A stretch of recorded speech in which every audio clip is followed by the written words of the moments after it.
जय हिंद दोस्तों। देखिए, हम पढ़ रहे थे भारतीय संविधान का भाग 6 राज्य का उच्च न्यायालय हम देख रहे हैं। पिछले वीडियो में आर्टिकल 229 देखा था, आपने ना देखा वीडियो तो देखिएगा। आर्टिकल 230 है उच्च न्यायालयों की अधिकारिता का संघ राज्य क्षेत्रों पर विस्तार। उच्च न्यायालय का अधिकार क्षेत्र का विस्तार कहाँ तक? संघ राज्य क्षेत्रों तक, ये बताता है आर्टिकल। ठीक है, अब आर्टिकल में हम एक उदाहरण देके आपको स्टार्टिंग करते हैं ताकि आपको आर्टिकल बहुत अच्छे से समझ में आ जाएगा। देखिए, मान लीजिए पदुचेरी में पुतलेबाजी हो रही, आगजनी हो रही है, ठीक है, दंगे फसाद हो रहे हैं, कोई बहुत बड़ा विवाद है जो न्यायालय तक जाता है। क्योंकि पदुचेरी का अपना कुछ कोई उच्च न्यायालय नहीं है, तो संसद क्या करती है, आर्टिकल 230 के तहत एक कानून बनाती है और क्या बोलती है कि मद्रास उच्च न्यायालय अब पदुचेरी के भी मामले देखेगा।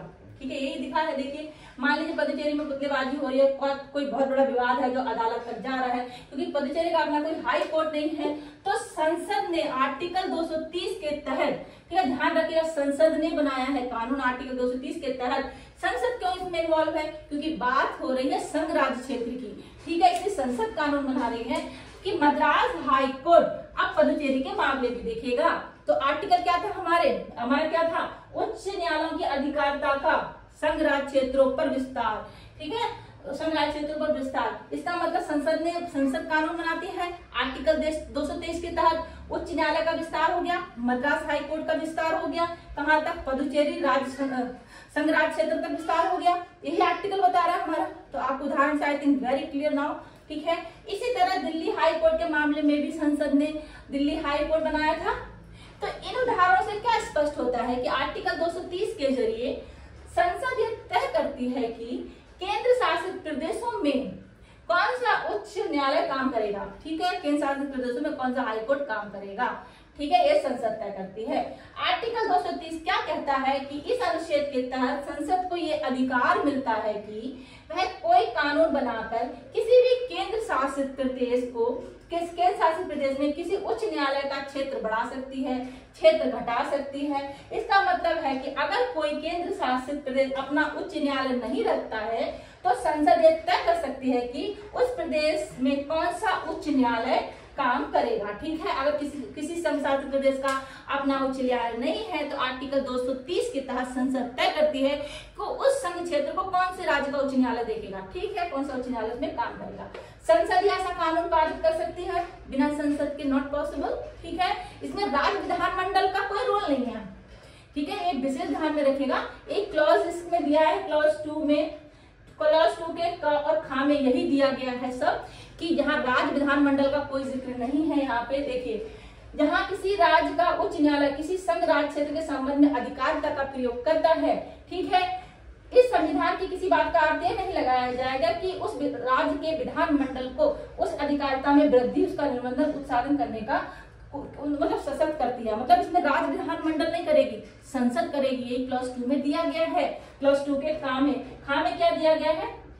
देखिए खा हम पहले पढ़ेंगे, पहले हम यहाँ पे देख लेते हैं, खा आपको समझ में आ जाएगा। देखिए यहाँ पे समझ में आया। देखिए, राष्ट्रपति की भूमिका देखते हैं, इसमें राष्ट्रपति की क्या भूमिका रहती है। देखिए, आर्टिकल हमने 227 पढ़ा था, आपको ध्यान होगा तो आपने आर्टिकल ना देखा हो देखिएगा। आर्टिकल 227 में क्या था? सभी न्यायालयों के अधीक्षण की उच्च न्यायालय की शक्ति। उच्च न्यायालय अपने अधीनस्थ उसके जो न्यायालय थे, ठीक है, उनमें वो सुपरविजन का काम करता है, देखरेख करता है, निगरानी रखता है। ठीक है, उनसे विवरण मांग सकता है और उनकी सारणियां, फीस वगैरह की सारणियां को निर्धारित करता है, प्रारूप विहित करता है।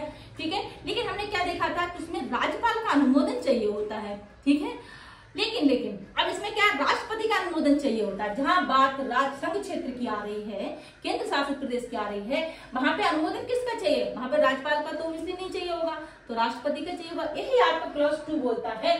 आर्टिकल 230 के क्लॉज 2 के खा में क्या दिया गया है?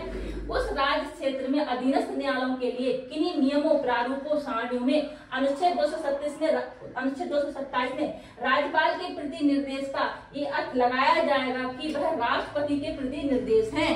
ठीक है, अब राज्यपाल के प्रति नहीं है, राष्ट्रपति के प्रति निर्देश है, ये अर्थ लगाया जाएगा। ठीक है, अगर कोई आदेश हुआ है, कोई नियम हुए हैं, ठीक है, सारणी, प्रारूप वगैरह, तो इसमें क्या माना जाएगा? संघ शासित प्रदेशों की बात में क्या माना जाएगा कि वो राष्ट्रपति के निर्देश है। आया आपको समझ में? खा अब आई थिंक आर्टिकल क्लॉज का 2 का क और खा आपको समझ में आया होगा। ठीक है। क्लॉज 1 में तो यही दिया कि संसद विधि द्वारा किसी राज्य का संघ क्षेत्र किसी उच्च न्यायालय के अधिकार तक विस्तार कर सकती है। ठीक है, वो हमने पढ़ लिया। छत घटा सकती है, क्षेत्र बढ़ा सकती है संसद कानून बनाकर। ठीक है, ये भी आपको बिल्कुल समझ में आ गया होगा। देखिए राष्ट्रपति की भूमिका हमने बताई दी आपको। ठीक है, जो राज्यपाल वहां काम कर रहे थे उनका अनुमोदन चाहिए, यहाँ राष्ट्रपति का अनुमोदन चाहिए होगा। आर्टिकल 239 हमने अभी पढ़ा नहीं है, लेकिन आर्टिकल 239 में क्या है, राष्ट्रपति ही केंद्र शासित प्रदेशों का प्रशासन करते हैं। ठीक है, आर्टिकल 230 में भी यही बोला गया है कि जब राज्य का उच्च न्यायालय संघ राज्य क्षेत्र के मामलों को देखता है तो वहां की अधीनस्थ अदालतों के नियम, ठीक है, और जो निर्देश सामान्यतः जो राज्यपाल देते हैं इसमें राष्ट्रपति देंगे। आया समझ में? ठीक है, सरल शब्दों में कहें तो संघ राज्य क्षेत्र में देश की सर्वोच्च सरकार यानी राष्ट्रपति न्याय व्यवस्था को देखता है। तो आया समझ में आपको? ठीक है, इस वेरी क्लियर। आर्टिकल 227 जरूर पढ़ लीजिएगा, फिर आर्टिकल 230 पढ़ लीजिएगा, बहुत अच्छे से क्लियर हो जाएगा, कभी नहीं भूलेंगे आर्टिकल। ठीक है, हम दोस्तों नेक्स्ट आर्टिकल में मिलते हैं। आर्टिकल 231 देख लेते हैं। इस आर्टिकल में संविधान संशोधन हुआ था आपका 7वां संविधान संशोधन हुआ था। ठीक है, 7वां संविधान संशोधन अधिनियम 1956 की धारा 16 द्वारा अनुच्छेद 23 आर्टिकल 230, 231, 232 के स्थान पर इसको प्रतिस्थापित किया गया था। ठीक है, कभी आ सकता है, तो इस चीज का ध्यान रखिएगा। ठीक है, हम नेक्स्ट वीडियो मिलते हैं दोस्तों। आपको जानकारी समझ में आई तो चैनल को लाइक सब्सक्राइब शेयर जरूर करें। इसको जूम करके पढ़ लीजिएगा, नोट्स की तरह है। ठीक है, 2 बार मुझे सुनेंगे तो चीजें अच्छे से समझ में आ जाएंगी और याद हो जाएंगी। ठीक है, तब तक के लिए जय हिंद दोस्तों, thank you so much. Next video मिलते हैं।